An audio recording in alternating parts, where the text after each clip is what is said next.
And now it's time to introduce our special guest. Joining us today on Millennial Memories is our very first guest and someone who Chris and I both met when we were in space with Katy Perry. She's a professor of Cartoonology, so she tells us, which is, you know, they need one of those in space. That's why we went. Absolutely, that's how you got the gig. Yep, and it's Miss Michelle. Miss Michelle, Hi. Spaceology, Cartoonology. Spaceology, Cartoonology. Well, the reason we've got Michelle here on Millennial Memories today is because Chris and I have been talking a lot about cartoons, but they're all boys' cartoons. They are. We needed a female perspective. Okay, yeah. So, we grew up in the 80s and 90s, Chris and I. You're a little bit younger. Mm-hmm. We won't give away any ages. Slightly younger. Slightly younger. But you would have watched some cartoons for girls, surely. Yeah, definitely. Can you list a few for us? We don't know girls' cartoons. That's why you're here. Well, I mean, when I was like very little, we had Raggy Dolls. Raggy Dolls, yeah. I remember Raggy Dolls, yeah. Raggy Dolls was a big series. What else did we have? My Little Pony. My Little Jabroni. I feel like there was a Barbie cartoon, was there? I don't know. You're the professor of Cartoonology. I feel like there was. You should be telling us, Professor. Yeah, I think so. I think there was like a Barbie cartoon. But There would have been. But I feel like a lot of 90s, 80s cartoons were not specifically gender specific, though. I think that, you know... Well, you're the professor. You're no, telling the story. But that's a good point you raise, actually, because now that's very specific in the way that they do cartoons, right? They're aimed at boys or girls, where back in the 80s and 90s, it didn't really matter. Like, plenty of girls grew up watching boy cartoon, but you didn't think it was a boy cartoon specifically. It was just a cartoon, right? Exactly, yeah. I disagree entirely with that. That's good. Oh, really? It gives us something to talk about. Yeah, well, I think that the cartoons when we were kids, because it was like a lot of them, as we said before, Chrissy, were about the toys. They were about the toys. Because cartoons were basically advertisements for toys. True, yeah. So you said My Little Pony, that was the toy series, the toy line. Oh, okay, yeah. So, well, that makes sense. I didn't have any My Little Ponies, if you're asking, but still. I'm sure you had a few tucked away. I beg to differ. All right. Well, Care Bears was another one. Care Bears was huge, and Cabbage Patch Dolls. Oh, now, I don't know if the show Cabbage came Patch. first or the toy came first. Maybe the toy on that one. We'll get Slick Mick to find out. Yeah. Or just give us a figure. I mean, you're the cartoonologist. Just saying. I actually think maybe the toy first. Yeah. And That would make sense. the cartoon to sell more of the already huge toys. I think that was a thing in the 80s. Like, that was a big thing. Like, My Pet Monster. Oh, yeah, I forgot about my pet monster. Yeah. My Pet Monster. And it was just a big, massive, stuffed blue monster toy. It was a toy. Teddy Ruxpin. Yeah, I was going to say Teddy Ruxpin, Yeah. right? I feel like that was probably... Was that a cartoon, though? Was that or just a toy? Was that a cartoon? It was a cartoon. That's another fact check. Yeah, there we go. Fact check. I can tell you it was a cartoon because I used to watch it. No, there you go. It wasn't very good. It's like a lot of these cartoons. It wasn't very good. But we watched it anyway. What's your favourite cartoons? Got any favourites, Michelle? You know, honestly, I don't know if it's my favourite, but the one that I probably watched the most would have been, probably most kids, I think it would probably be The Simpsons, to be honest. The most watched. Oh, that's interesting. Very interesting. The Simpsons. Segue. Well, Bit of a reference there. But it was on so much, especially here in Australia. Like, if you were lucky enough, if you were a rich kid, you had Foxtel. So every Saturday and Sunday, it was just bang, bang, bang. Simpsons. It's still on. Is it? You can watch it on Fox, and I think you can watch like reruns like back to back. Yeah, that was huge here. If you were, again, like I said, a rich kid. If you had the Foxtel, yeah. Yeah, and it was Saturday mornings, Were you a rich Sunday kid? mornings. Oh. Did you have Foxtel? We had Foxtel, yeah. Oh, there you go. The professor speaks up. But I think probably just because of how much it was on is probably the one I watched the most. That's probably fair. We did have a conversation before we started recording briefly about ABC and the ABC afternoon programming. Oh, yeah. Which you have some knowledge of. Oh. Tell us about ABC. Well, do you want to go, like, depends where you want to go with it, because if you go early, you've got, like, all those little, remember all those, like, 5-minute shows that were sort of on in between shows? Yeah, you mentioned Raggy Dolls. Raggy Dolls, I feel, was that ABC? Yeah. Yeah. What was Banana Man in that on? Yeah, yes, Banana Man. Banana Man. They're all the 5-minute shows, though. Captain, all that Captain Planet was a full show, 20-minute show, though. And that was, like, boys and girls, because it had a good mix of male characters and female characters. Yeah. But I think like with all the cartoons, they all have that moral, they all have that little moral lesson in it. Yeah. I think, which a lot of the shows don't have these days. Correct, yeah. That's what we were saying earlier. A lot of them now are just silly for the sake of silly. Silly, yeah. Yeah. Banana Man. Such a good show, though. Wasn't it good? Who was the little Danger Mouse? He was another one that floated around. Danger Mouse. That was Danger Mouse. Roger Ramjet, he was on in the afternoon. Super Ted. Super Ted. Yeah, Super Ted was cool. Spotty Man. Spotty Man, yes. Yeah. Yeah, that was cool. What was the backstory with Super Ted? I can't remember. Someone came down from somewhere. Spotty Man's from outer space. That sprinkled dust or something on him, didn't he? Yeah. It was something along those lines. Something like that. But then there was remember Roger Ramjet too? But that was, I think that was even before our time. I think Roger Ramjet is like a 60s or 70s American cartoon. But it just continued on. But a lot of the shows on ABC in the afternoons after school or whatever, they would have been BBC. The BBC. Knockoffs, yeah, they were like extensions. So of what are UK? UK, yeah. Rugrats. You had Rugrats was a big one. That was massive, and they made the movie. Remember they made about 5. Oh, have they? Oh, I'm out of touch there. But I remember they made a movie. And what was the Hey Arnold? Yes, Hey Arnold. That was a good one. Arnold, yeah. Yeah, all the ABC, actually all of the kids' ABC shows. I don't know if they still play them, but they were all crackers. Real Monsters. Yeah. Rocko's Modern Life. Oh, I remember that. That's a banger. Yeah, that's an absolute banger. They made a film of that Cat recently. Dog. There's a recent Rocko's Modern Life film. Oh, really? Oh. But they all had really catchy, theme songs. Every single one of them. They did. Yeah. That was the thing that hooked you at the start. They always had awesome, cool, catchy songs. They did. Can't remember. Yeah, can't remember the episode, but I can remember, you hear the theme music and the song and you knew exactly what was coming on. Yeah. I'm going to give you one theme song that's brilliant, and it's more the end theme song than the beginning theme song. Count Duckula. Oh, yep. That was a favourite. I love the Count Duckula. Yeah. Again, a good one. Banger. What a banger of a song. Yeah. What was the one? Was it just Monsters? The one with the Trapdoor. The one that had the eyes, and he's would hold them with his hands. What was that? I think you're thinking. Oh, that's Real Monsters. Oh, okay, yeah. That's a Nickelodeon cartoon. Yeah. Oh, Nickelodeon. Yeah, that was really big too. Again, if you're a rich kid and you had Foxtel, Nickelodeon. Funny to say that. We were just talking about that. Yes. Yeah.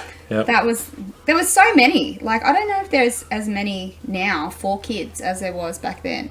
Or Well, if you've got young kids, so I Bluey. presume that you watch a lot of kids' cartoons. Bluey. Yeah, Bluey. All right. Bluey is huge now. That was Paw Patrol, I feel different, right? It's not like it was. No. They have a few that are just like Bluey and Peppa Pig, those sort of ones. They're just But do they have a moral lesson? Not particularly. Not always. No, not always. What about a rip snorting intro? Oh, no. No.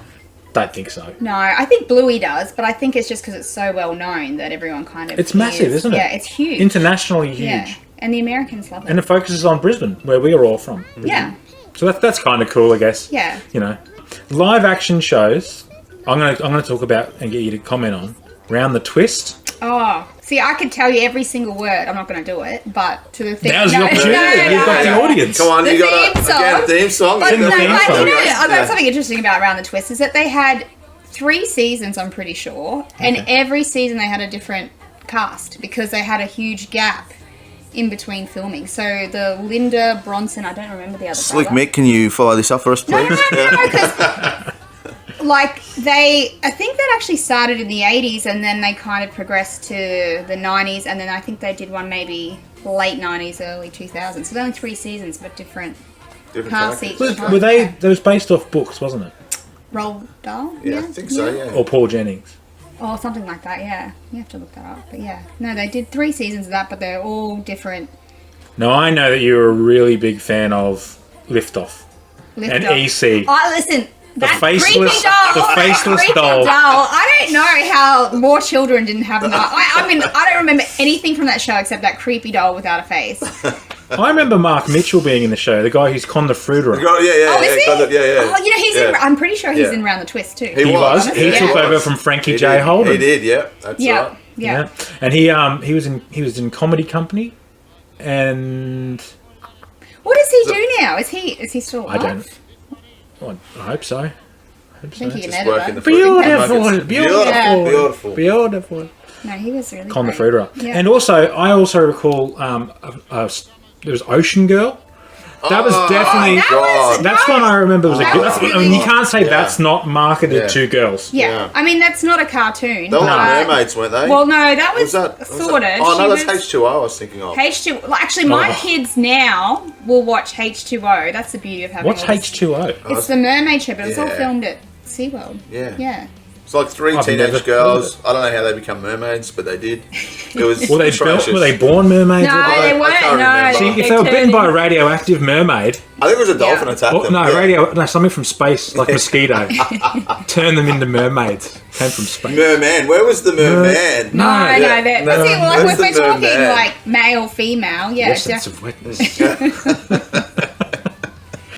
Chris and I were talking about how Ren and Stimpy was kind of the first filthy cartoon. That's what I was going to say, yeah. And parents didn't actually want kids to watch that because I remember as a kid my parents going, oh, Ren and Stimpy, and it's so stupid. Flicking it off, yeah. They actually tried to ban it at one stage, I think, didn't they? Like I remember they had an interview, it was like 60 Minutes or something, they had a interview with him and saying that, for that reason, because it was, kids were watching this show, it was classed as, this wasn't great TV for children or whatever, but kids loved it. Yeah, I mean, do you all remember the controversy about, what is it, Humphrey Big Bear? Big Bear not wearing pants or something? Yeah. Well, he didn't wear any pants. That's that controversy. He should be wearing pants. Yeah, I mean... He was wild. I mean, he was a big Fat cat. Fat cat was the same. Yeah. And then, what was it? The Nobby? Is it Nobby or... Noddy. Noddy. Was Noddy gay? I think that's why... not gay? Well, that's what they... Was he had that, like, wizard friend that they always said that he was... In a relationship had relations with, yes. So, I mean... Hardly controversial this day and age, but... As a millennial, we sort of, like, had all those, bits and pieces where the parents, for the first time, started jumping in and saying, oh, hold on a minute. Well, Ren and Stimpy... Park. Yeah, Ren and Stimpy led to South Park, and Simpsons was considered, like, toilet humour. But now you think back and watch it and think, that's nothing. It's nothing. No. That's nothing. You look at, as you said, like, South Park's a good example of that. Like, you look at some of the jokes they make and it's like, whoa. Yeah. Like... even now, that's what I mean. Yeah, you look at some of the stuff now and you're like, whoa. Yeah, definitely. Or adult humour, like, adult humour, you know what I mean? Same with, like, Shrek and all of that sort of stuff. They stick a little bit in there. Those kind of animated films where they're geared to children, but they tell adult jokes. SpongeBob SquarePants is another one. Oh, yeah. They tell a joke. They're hidden, right? There's some subtext there. Yeah, subtext, Michelle, you were saying to me previously, not on this podcast, but you did mention about kids' game shows. Oh, okay. So there was... Explain what that is too first, because that's confusing for people, I think. So if you're not Australian, you might not know, but we had a lot of game shows, but a lot of them actually was like different schools competing against each other. And and what they would do is they would like create like a course, and then they would have to go through the course, answer questions. A maze? Amazing. Zing. Yeah, I actually watched that like every afternoon after school. That amazing. I just remember that they had to find stuff in the maze. Yes. And you could see it. You would see where it was as the camera was showing you where everything. Pan across. And you'd be like, it's just there, you idiot. You run past it. It's right there. How did you not see that? You're going back. You've missed it, you fool. And you've run out of time. Yeah. And you can't get the Game Boy. No. Or even the questions. Like they would ask them, questions beforehand, and then they would have, depending on how many questions they got, would bump add up their time, right? Yeah, it might be worth 5 seconds or something. That was the premise of Vidiot. Okay. Yeah. There was Amazing, Vidiot, and Time Masters.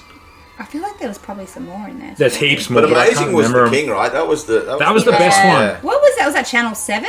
Yeah, I feel like that was Channel 7. Yeah. But see, there was always shows like that, but to a probably to a bigger extent. It's a Knockout.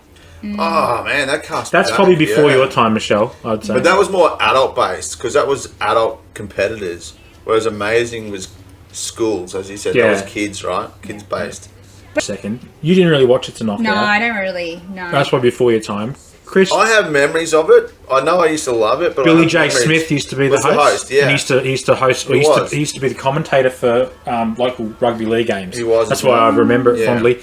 But there's one other show of that kind of ilk that I want to remind you both of, and it's fucking Gladiators. Gladiator. Are you ready? Are you ready, Mike? Whitney? Are you ready? Gladiators. We have gotten way off cartoon topic, but Gladiators, right? Yeah. Yeah, gladiators. I'm glad. Like, Did you actually go to a gladiator? Did you go to I Brisbane did. Entertainment We Centre? did. I remember going. Yeah. Yep. And you'd make your sign at home just because you wanted that 2 seconds of camera time. Remember, you'd make a sign, and it was always like Vulcan. Yeah, he was popular. Yeah. I remember when you'd go there and you watch it, and you thought that it was like watching it on TV, but it was like stop start. yeah. It'd be 7 hours. It was actually a long day. Yeah. Yeah. And what was this? It's the Queen song. What is it? They'd always play it.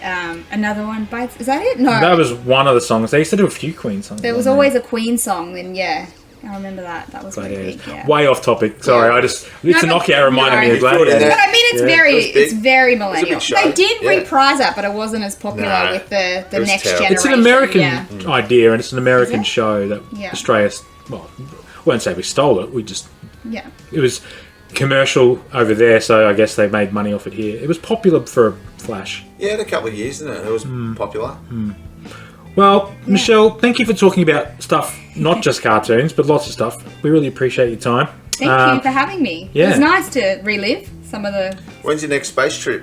I don't know. Well, I am officially what does Katy Perry say? She's officially an astronaut now. So, Officially an astronaut. She's officially So nuts. you're officially an astronaut, a comicologist, and a spaceologist. Cartoonologist. Cartoonologist. Everythingologist. Yeah. Gladiatorologist. Yes. Yeah. Gladiatorologist. Oh, yeah. Okay. Sure. Cool. Awesome. Thanks, guys. Thanks No for your worries. time. See ya.